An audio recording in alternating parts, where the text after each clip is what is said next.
Republican Senator Steve Daines of Montana, member of the Foreign Relations Committee, is on set with me. Welcome. Great to have you in person today. Look, no one can stop talking about the subject of what we saw over the weekend, and you just shocked me. 6 of those Tren de Aragua came from your hometown of Bozeman. Yeah, would you ever think they're right there in Montana? Our local law enforcement across Montana, we've been battling the Mexican cartels for years, but to have these TDA gang members in Bozeman, Montana, 6 of them arrested by ICE and deported. These are the worst of the worst. Of course, this gang began in a Venezuelan prison. This is a multinational crime operation involved in drugs, in murders, in prostitution.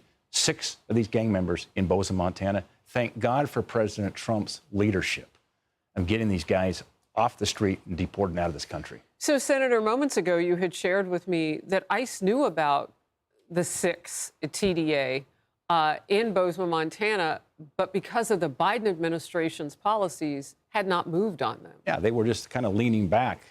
Once President Trump was elected, they're leaning in and not afraid to deal with this. President Trump understands he's got to keep this country safe. And one of his important responsibilities is getting these hardened criminals off of our streets and out of our country. So how is it that a judge steps in? That doesn't help keep us safe. What's the motive there? I mean, is there something that judge is, in your opinion, trying to legally do to protect us? Because I don't see it. I'll tell you what, this is an important role of the United States Senate, is making sure we get the right judges on the bench. One of the most important votes I take as a U.S. Senator is when we put one of these federal judges on the bench. That's a lifetime appointment. And some of these judges are out there far left. Look at the ACLU. ACLU is representing these guys. Unbelievable.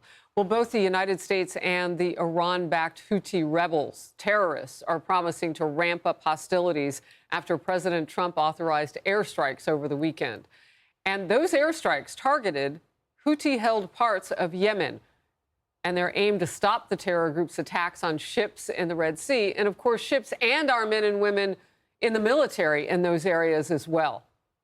Houthis responded with a video showing American flag-draped coffins floating near destroyed Navy ships.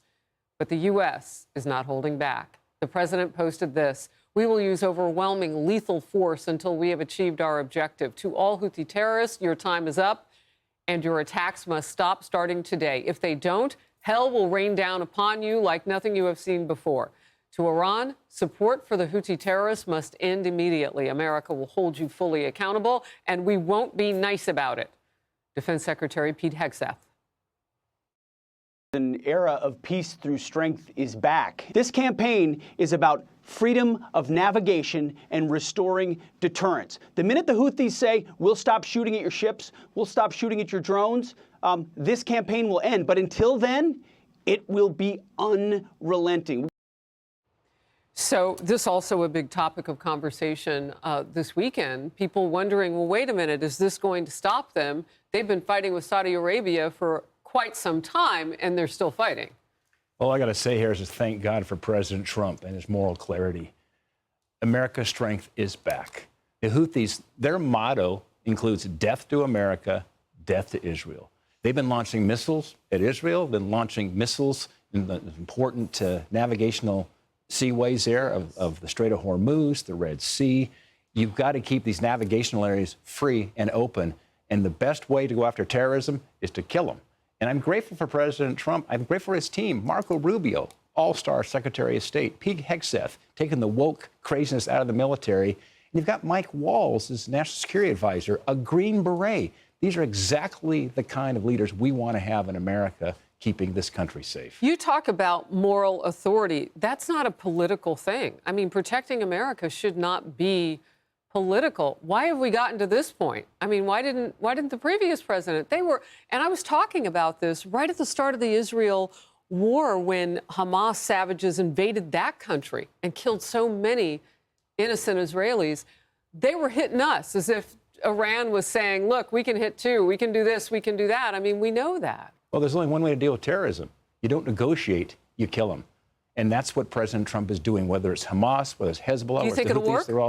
Well, I'd say you've got to take the fight to the terrorists, or they bring the fight to us on our homeland. Well, we know we had an open border for the last 4 years, so... And a lot of known terrorists coming across that southern border. And by the way, the numbers are remarkable what President Trump has done. record high levels of illegals under Biden, record low levels now coming across the southern border last month under the leadership of President Trump. All right, let's move to this. Senator, you recently met with President Trump just last week to talk about your upcoming trip to China, where you plan to address the flow of deadly fentanyl into this country.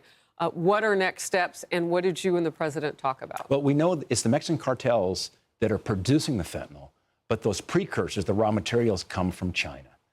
It's the leading cause of death for 18 to 45-year-old Americans. We lost nearly 100,000 Americans last year to fentanyl poisoning. I will be talking with the Chinese leadership about what they can do. They can do a whole lot more to shut down the flow of these chemicals that go to Mexico, and then fentanyl comes in the United States. Well, and no doubt the president understands your history in China. And 6 years, you mentioned to me, with Procter & Gamble, you lived inside China. How is it different today in terms of dealing with them? We've got the tariff situation going on. What are you anticipating as you land? Well, when I was working back there back in the 90s, we had 2 children born in Hong Kong back then. It was about a $500 billion economy. Today, it's $15 trillion, the second largest economy in the world. In fact, 4 times larger than the third largest economy, which is Germany and Japan. So it's a massive economy. We have the largest trade deficit with any country in the world, and that's with China, about $300 billion. This will be about fentanyl, but it'll also be about this $300 billion trade deficit that we have with China, what we can do to change the trade practices. Big opportunity. When you talk about the number of how big their economy is, well, no wonder they're doing pretty well with that kind of a deficit against us. And we know how many of their goods we buy. Of course they're going to do well. And we could sell a whole lot more into China. You think about Boeing. We'd love to sell 500 new airplanes to China. Why? That will help American jobs. That's going to help an American company. We need access to their market. Think about our American farmers and ranchers. It's the second largest beef market in the world. My cow guys out in Montana want more access to that market. My wheat producers, my barley producers, the soybean producers. There's 1.4 billion consumers over there. We need better access to those markets. I love hearing you talk about cows. I'm a cowgirl. So I'm coming to Bozeman. We have 3 million cows and 1 million people in Montana. That's a great statistic. Senator, it's wonderful to see you. Thanks, Good luck on your voyage to China on our behalf as a nation. Thank you.